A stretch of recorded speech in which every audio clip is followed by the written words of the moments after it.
शेतकरी मित्रांनो, आपण एक डेमो प्लॉट म्हणून 2x1 ची दादालाड पद्धतीने लागवड केलेली आहे. 2x1 ची लागवड अख्ख्या महाराष्ट्रात कोणत्या शेतकऱ्याने आतापर्यंत केलेली नाही. दादालाड यांनी जरी सांगितलं 2x1 करा तरी देखील कोणी केलेलं नाही.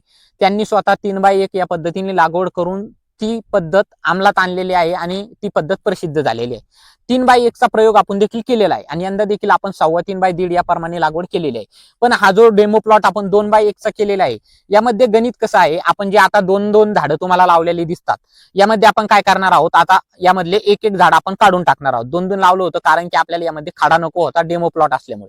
आता हे जे आपण तास यामध्ये 7 लावलेले आहेत, 2 कळीचे तास आपण सोडून देणार आहोत कारण की कळीच्या तासाला भरपूर प्रमाणात माल लागतो आणि हवा देखील लागते. त्यामुळे आपण मधली जी 5 तास आहेत, या 5 तासाचं प्रत्येक झाडाचा अवरेज घेणार आहोत की एका झाडाला किती बोंड लागलीत आणि किती आपल्याला एका झाडापासून ग्रॅम कापूस निघाला. आता बरेच शेतकरी कमेंट करतात की खूप दाटी होणार आणि खालचे बोंड सडणार. शेतकरी मित्रांनो, खालचे बोंड सडू नये यासाठी आपण आपल्या कपाशीची जी वाढ आहे ती 2 फुटावरच थांबवणार आहोत. आपण 2 फुटावरच त्याचा शेंडा कट करणार आहोत आणि गळफांदी तर आपण कट करणारच आहोत.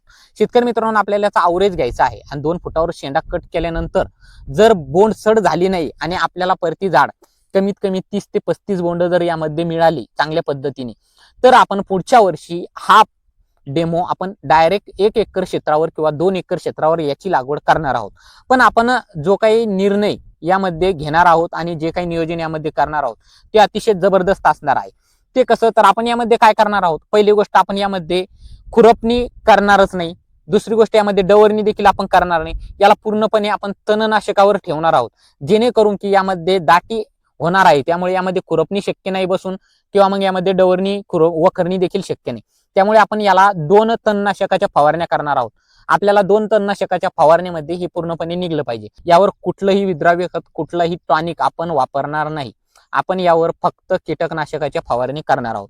शेतकरी मित्रांनो, व्हिडिओ आवडला तर शेअर करा आणि या गोष्टीचा अनुभव आणि सर्व माहिती तुम्हाला शेवटपर्यंत घ्यायची असेल तर आपल्या पेजला आणि चॅनलला फॉलो केल्याशिवाय पुढे जाऊ नका. आपल्याला सर्व माहिती प्रत्येक वेळेस आपल्याला या व्हिडिओच्या माध्यमातून आपण देणार आहोत. धन्यवाद.